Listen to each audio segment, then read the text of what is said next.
Hito, Ricardo. you have a choice. The red pill to learn the truth, the blue pill to go back to your normal everyday life, and then my third hand, or a green pill. You go back to the Matrix, but you become a multi-billionaire of matcha. Happily ever after. Happily ever after. Oh, tough one. Can I take 2? We didn't account for this, did we? What if he said he took 2? What happens then? Does he overdose or not? Like, what happens if I just take the red pill and also the green pill? Like, can I still be a billionaire in the Matrix, but also like go back to the reality, being a slave to the machines? What if Keanu just took both pills, just ate both of them? Like, what would happen then? That would have been very interesting. That should be. Oh, what happens in the new movie? Like, he takes both pills to see what happens, and then bada bing, bada boom. I have no idea. Holy shit! We gotta pitch that to the Wachowski sisters. Yeah, and Keanu would be like, "Whoa, I know kung fu. Show me." Our folks at home are probably thinking, "What are they on about?" But Hito, today is a bit of a throwback, isn't it? Yes. So even though I live in Japan, I often check what's playing in theaters in San Francisco because that's sort of, that's how we plan these podcast episodes, what Ricardo can see and what I can talk about. Weirdo. Yeah, I mean, that's my middle name. Come on. And I found out that a theater in San Francisco, I won't name which one, was playing The Matrix, the first Matrix in Dolby Atmos. And I'm assuming they were doing it because The Matrix is 20 years old. God, that makes me feel old. So I suggested Ricardo, who had never seen any of the Matrix movies For a reason, sir. Okay. To go see it. And so he did. So we can talk about it on this episode. Well, Hito, you bring up that I've never seen it before, and I'm pretty sure our viewers at home, like, they're probably just breathing heavily, like, how the have you not seen The Matrix? Yeah.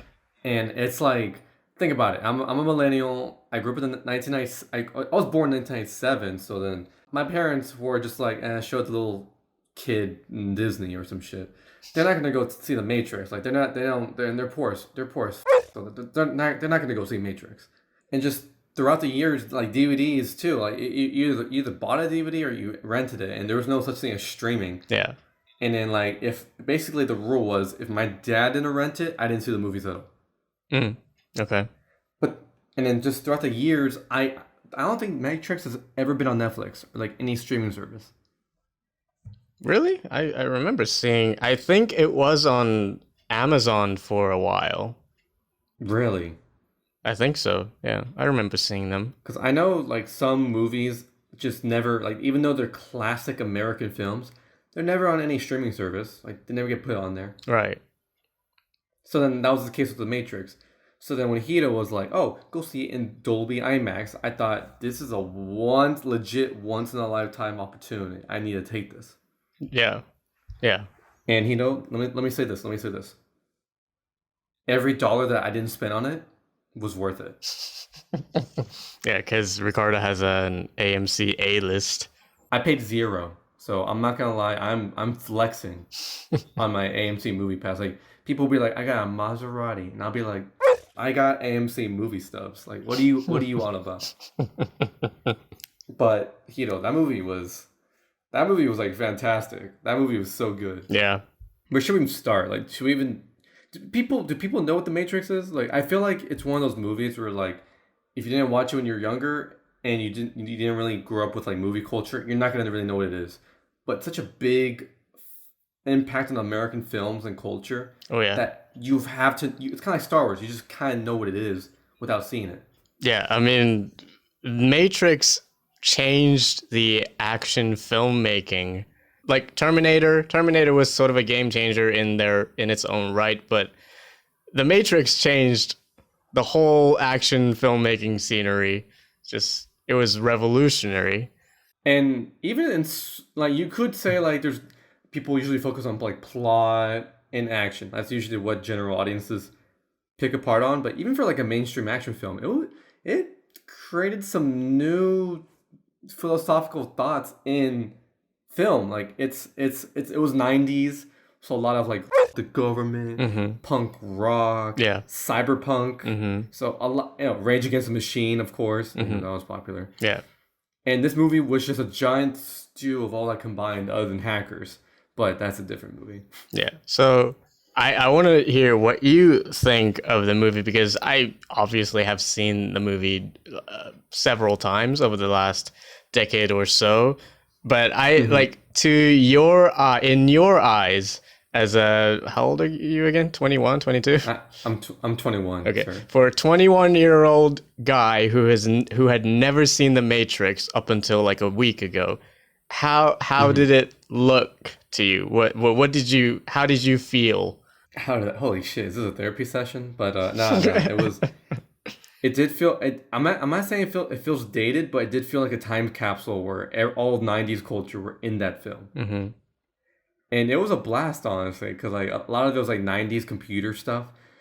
So then you hear like people saying like, oh, they hacked the mainframe through the cyberkinetic. I'm like, oh my god, y'all are nerds. But it was so good because like all of it mattered. The idea of like are you satisfied with life? And it's like capitalism is such a fragile idea and some shit like that. Like it's Fight Club without the toxic masculinity and the shitty people in it. Like I think it's one of the biggest highlights of the 90s. And then, I mean, the CGI in the movie, it's a bit dated in some cases, I would say. Mainly the robots. Because the only thing the movie, because for the longest time, I thought it was just humans and computer world versus in corporations. I thought that was like the triangle of like conflict. But then in the movie, it's not a plot twist because, it's an old movie, but like when it hit me with there's AI that like sucked the life force out of humans. I was like, whoa, what? I did not. I rarely see that mentioned. I always see like the Keanu going backwards and dodging the bullets, or like he's the one. Like the robots threw me off. Like that one, I was like, because I think it was Morpheus. It was all like, oh, you think it's 1999, and I'm like, oh, Y2K. Like that's there's a lot of fears of Y2K occurring, and I feel like they don't really bring it up that much except for that one line. But I feel like it was a lot of that ideology being mentioned. Yeah.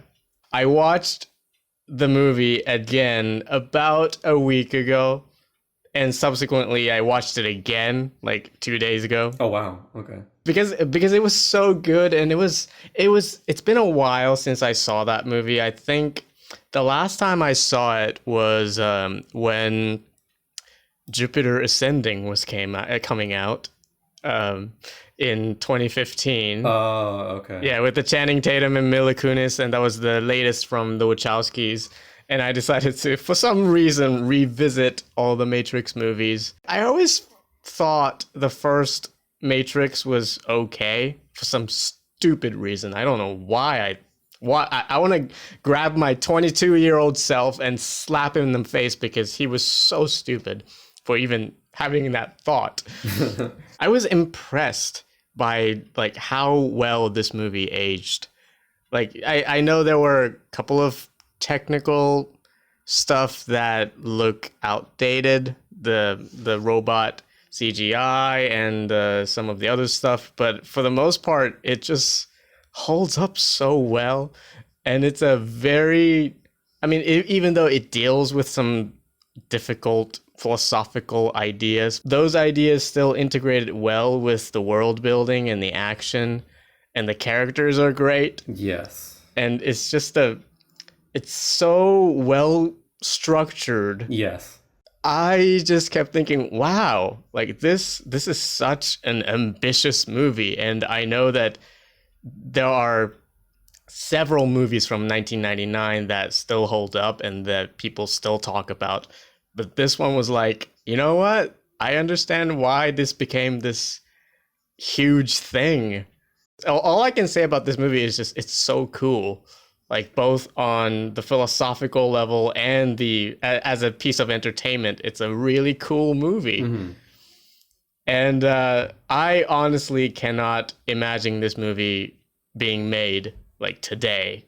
But like, can you imagine like two unknown filmmakers from Chicago? Like their only credential was they had written one script. Well, one script that got made into an action movie, and they also wrote and directed one movie, which was a critical hit, but not a commercial hit. They will pitch this crazy idea to studio heads and be like, "Hey, I want to have $100 million so we can make this really original, mind-bending sci-fi kung fu action movie." Like, I can't imagine Yeah. studio heads today would be like, "Oh yeah, we love that idea. We're gonna give you $100 million." That's never gonna happen. Now it's, hey, I want to have a $200 million budget, and I want to make a Hollywood film, and they're like holding like a deck of cards, and they're like, which IP though? Yeah, yeah, exactly. And then now, like, there's like people are like these days are just like, oh, give me a chance, and they're like, nah, chief, you're good with that. Yeah, You got your Disney movies, which I'm probably gonna start bashing them for the rest of the year. A lot of Disney movies, they're not really, they're not crafted anymore. They're manufactured.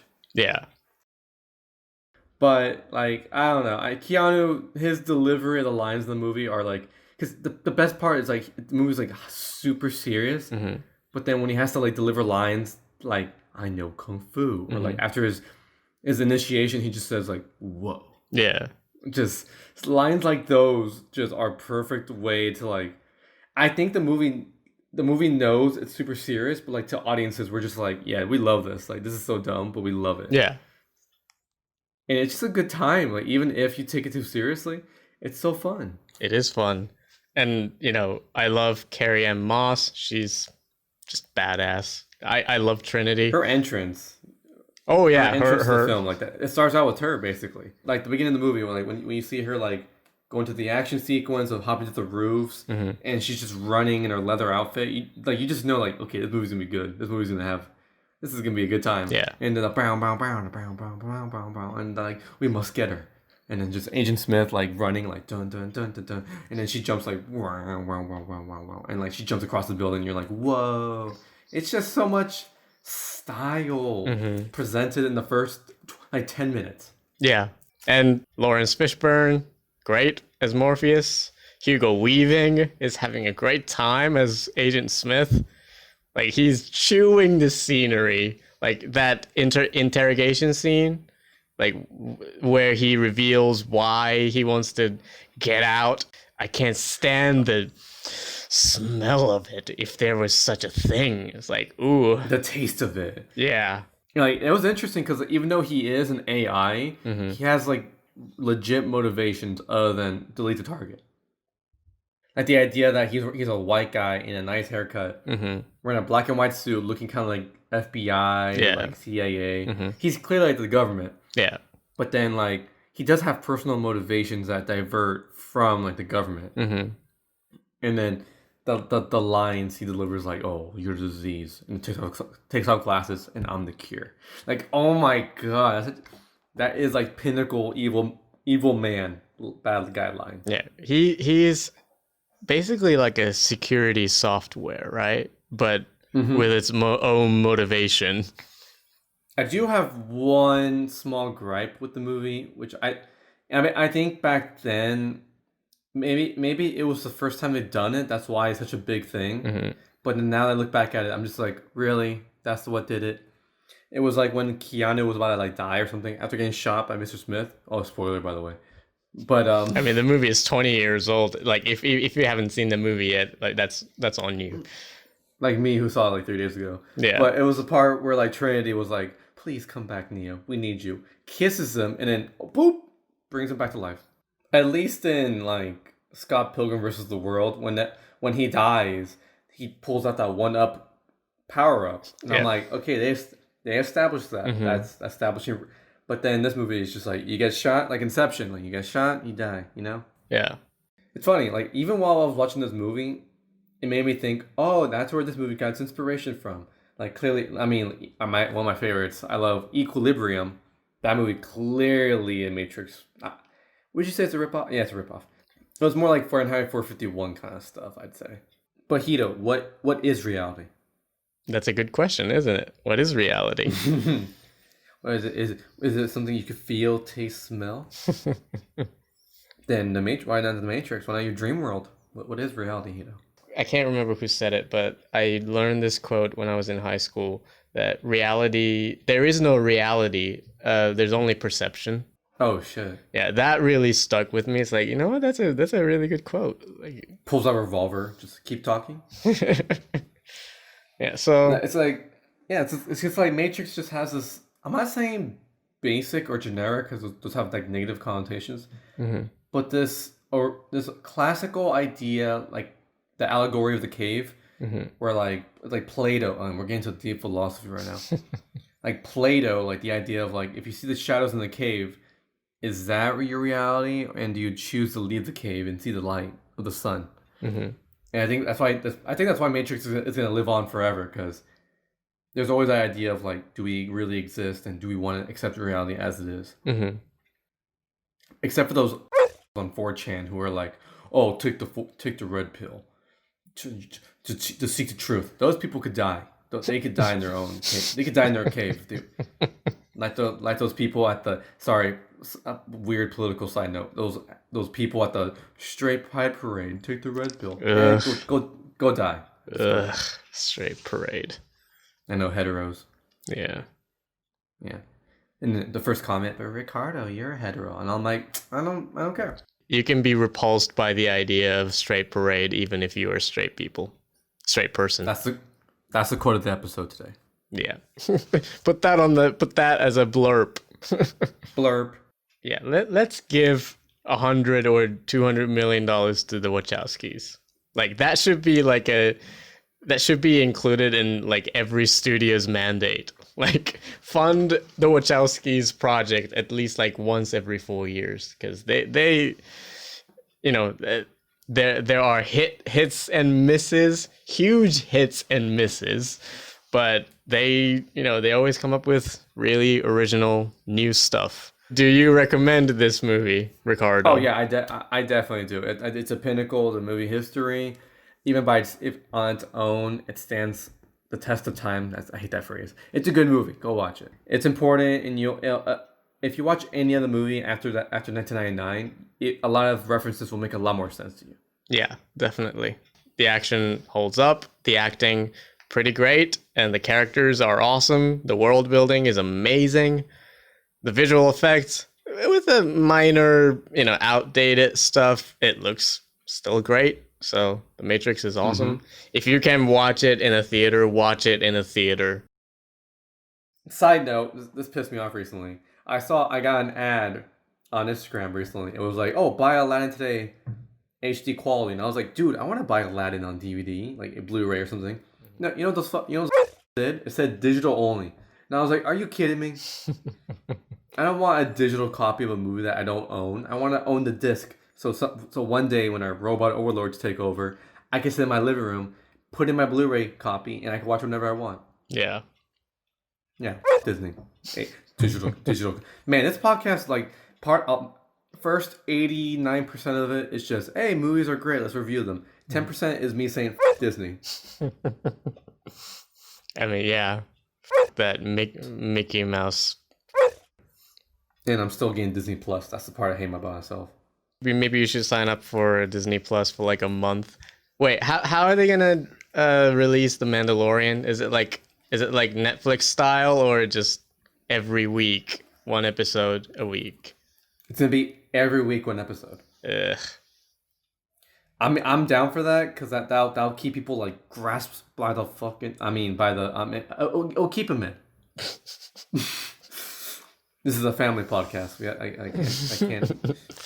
Yeah, I call myself there, but yeah. So it's gonna be episodic, and I think it's a good idea if they're gonna. I mean, they're gonna make money either way. I get it. Yeah. But like having the show extended for like a few months, that's a pretty good idea. Not gonna lie. Yeah. And meanwhile, all those employees at Disneyland would be working like $15 an hour. Yeah. This company needs to like either. I'm not saying it needs to burn down, but it needs to burn down. Another thing. This is just a me thing. I don't know why, but for some reason, when I heard that Jeff Goldblum was getting his own show on Disney Plus, I got pissed off because like Disney does this thing where if it gets like one hit with the movie, like Taika Waititi, Jeff Goldblum, John Favreau, they won't ever get a new director ever again. They won't try to get a new voice. Yeah. They just use the same people and they're like, oh, let's just milk them out. And then they'll be like, oh, just give me money and I'll talk into a microphone because I'm Jeff Goldblum. Mm-hmm. Like, it's like, oh, Taika Waititi will voice IG-88. And I'm like, get a new actor. Get someone new. Like, there's so much talent in the world and you're going to use the same. Like, Taika's doing fine. He has Jojo Rabbit. He's helmed as the best director of the MCU. Mm-hmm. Let new people come in, experiment. Don't. It frustrates me that they use the same people over and over again. Yeah, Marvel should bring in the Wachowskis. Marvel should bring in the Wachowskis to direct the Blade movie. Ooh, that I like. See, there you go. Because Blade is pinnacle 90s, so they better get the Wachowski sisters to do it. That's my idea. I'll be. Wachowskis or bust hashtag. I don't know how to spell Wachowski, but do it. So here's the thing about phase 2. Not wait, phase 2. We're on like phase 43 or some shit. Yeah. But phase 4, I feel like it angers me because phase 4 has a lot more diversity than phase like rest of them. Mm-hmm. And I feel like if you're gonna do more of this stuff, try to get more stylistic people to join. Yeah.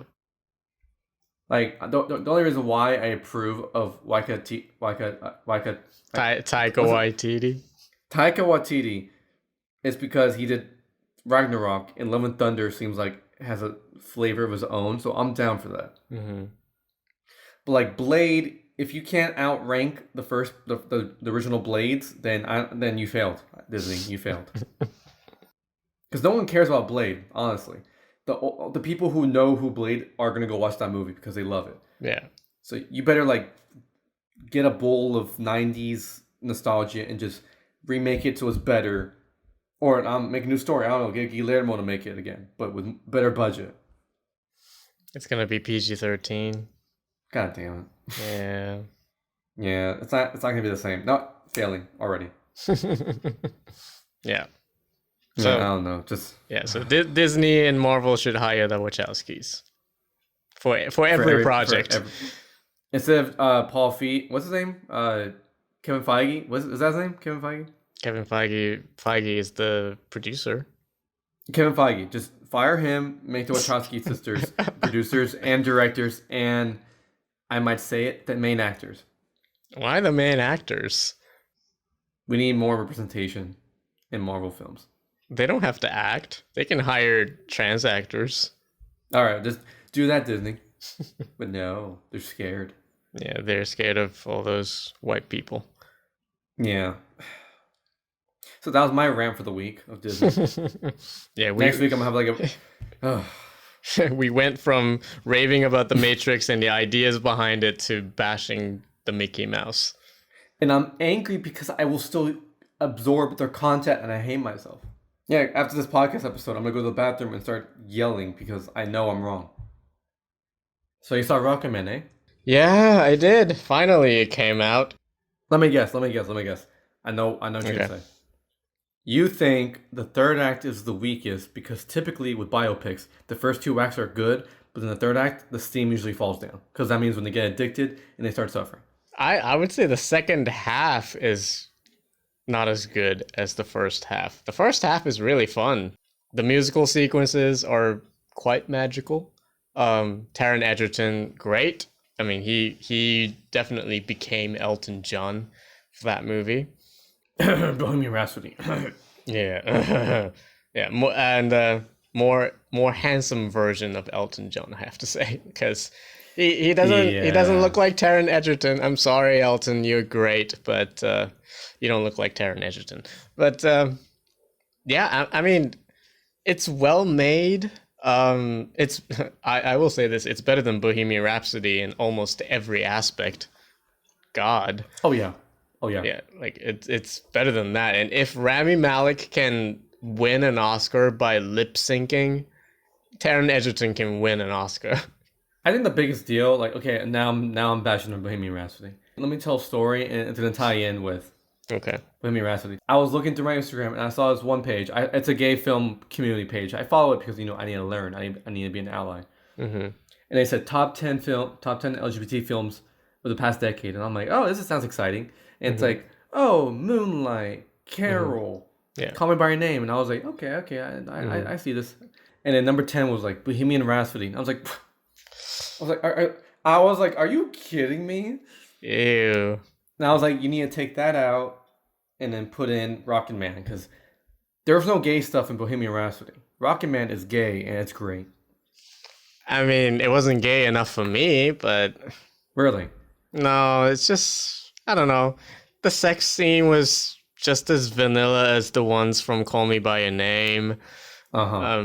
I mean, his sexuality stuff is definitely there, like sprinkled throughout, but it wasn't really the focus of the movie. The focus of the movie is him wanting to be accepted by his family and the people around him, Mm-hmm. right?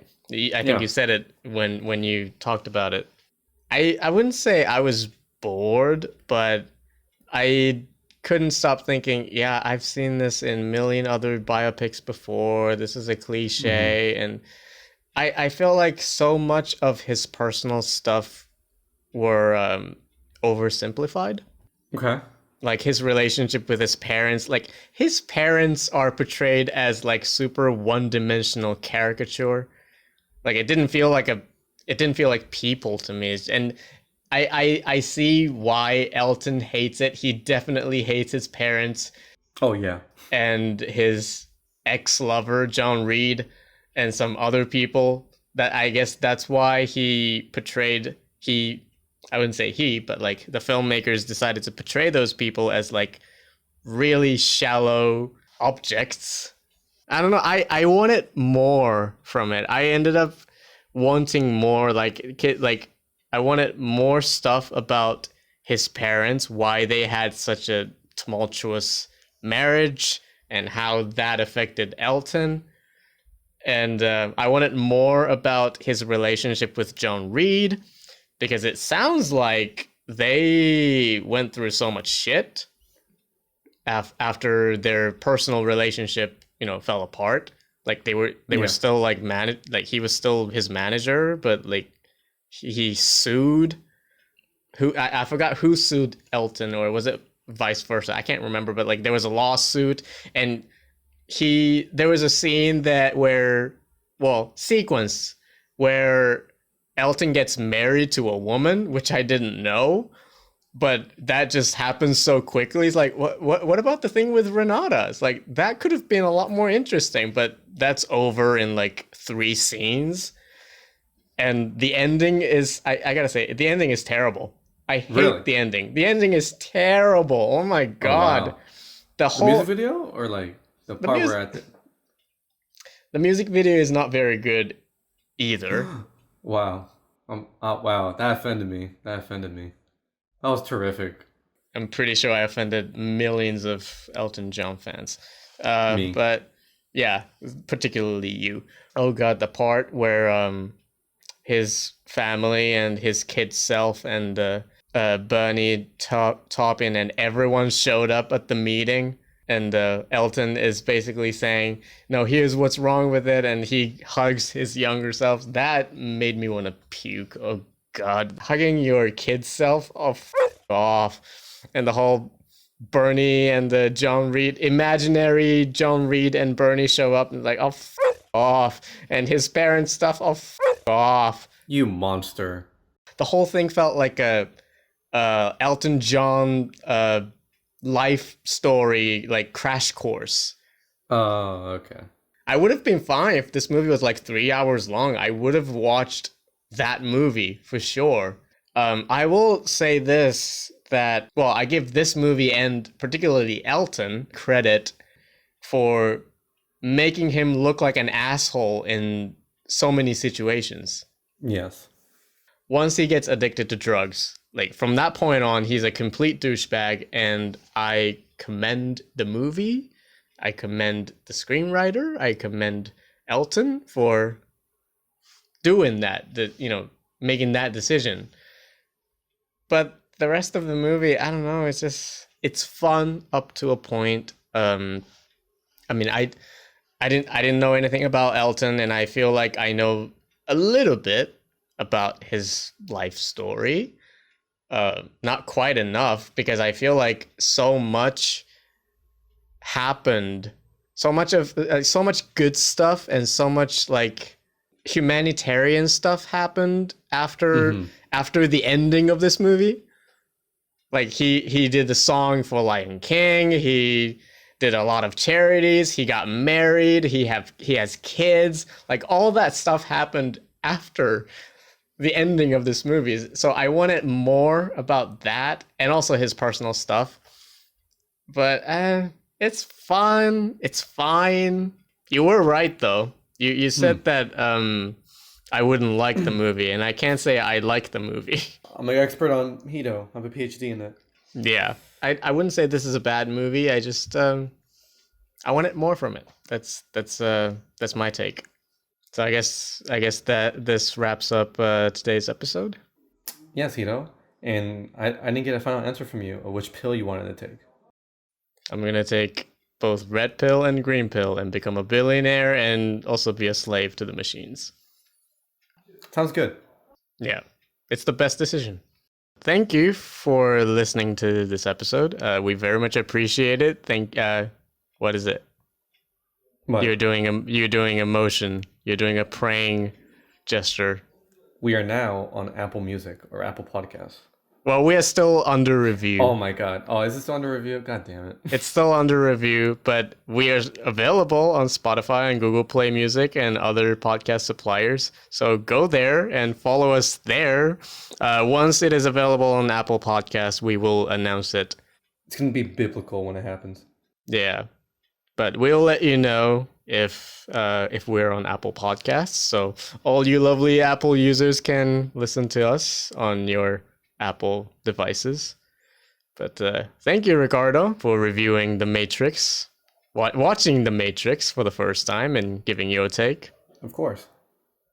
And thank you for the time spent on Minority's Opinion Podcast. Catch you next time, Hito.